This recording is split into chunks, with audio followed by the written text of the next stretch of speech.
ஆண்டவரே இயேசுவில் அன்புருக்கணியோரே, உங்களுக்கு அன்பு கலந்த வணக்கமும் வாழ்த்துக்களும்.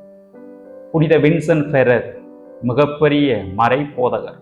இவருடைய போதனை கேட்க மக்கள் கூட்டம் கூட்டமாக வருவார்கள். பலரும் இவருடைய போதனையை கேட்டு வியப்பில் ஆழ்ந்து போவார்கள். அப்படிப்பட்ட இந்த வின்சென்ட் ஃபெரர் ஒரு சமயம் இவ்வாறு குறிப்பிட்டார்: மக்களினுடைய போதனை கேட்க வருகிறார்கள், அதை கேட்டு வியந்து போகிறார்கள் என்றால் அதில் எனக்கு பெருமை இல்லை.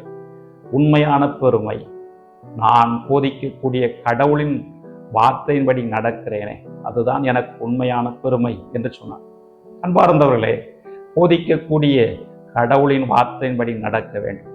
அதுதான் ஒரு மனிதருக்கு பெருமையை சேர்க்கும். இன்றைய நற்செய்தி வாசகத்தில் ஆண்டவர் இயேசு கிறிஸ்து பரிசேயர்களையும் மறைநூல் அறிஞர்களையும் கடுமையாக சாடுகிறார். காரணம், அவர்கள் போதிப்பார்கள், அதன்படி நடப்பதில்லை. அவர்கள் சொல்வார்கள், ஆனால் அதை செய்வதில்லை என்று இயேசு அவர்களை கண்டிக்கிறார் என்றால் இயேசு உண்மையான போதகர். ஏனெனில் அவர் சொன்னதை செய்து முடித்தார். ஆனால் தான் எம்மாவு நோக்கி சென்ற 2 சீடர்கள் இயேசுவை பற்றி பேசுகிற பொழுது அவர் சொல்லிலும் செயலிலும் வல்ல இறைவாக்கினராக திகழ்ந்தார் என்று குறிப்பிடுகிறார். நாம் போதிப்பதை, நாம் கேட்பதை நம்முடைய வாழ்விலை கடைபிடித்து வாழ்கிற பொழுது என்னென்ன ஆசிகள் நாம் பெற்றுக்கொள்ளலாம் என்பதை இன்றைய முதல் வாசகம் எடுத்துரைக்கிறார். இன்றைய முதல் வாசகத்தில் ஆண்டவருடைய மாட்சி மீண்டுமாக எருசலேம் திருக்கோயிலை நிரப்புவதை பற்றி படிக்கிறோம்.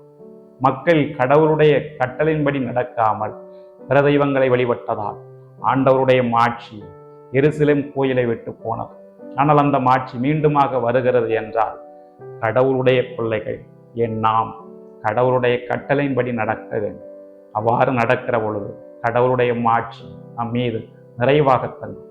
புனித பிரான்சிஸ் அசிசியார் இவ்வாறு குறிப்பிடுவார்: போதியுங்கள், தேவைப்பட்டால் வார்த்தையை பயன்படுத்துங்கள் என்று. ஆகவே நாம் சிறந்த போதகர்களாக மட்டுமல்லாமல் இறைவார்த்தையை கேட்பவர்களாக மட்டுமல்லாமல் அதன்படி நடப்போம். அப்போது கடவுளுடைய ஆசி நம்மில் நிறைவாக தங்கும். ஆமென்.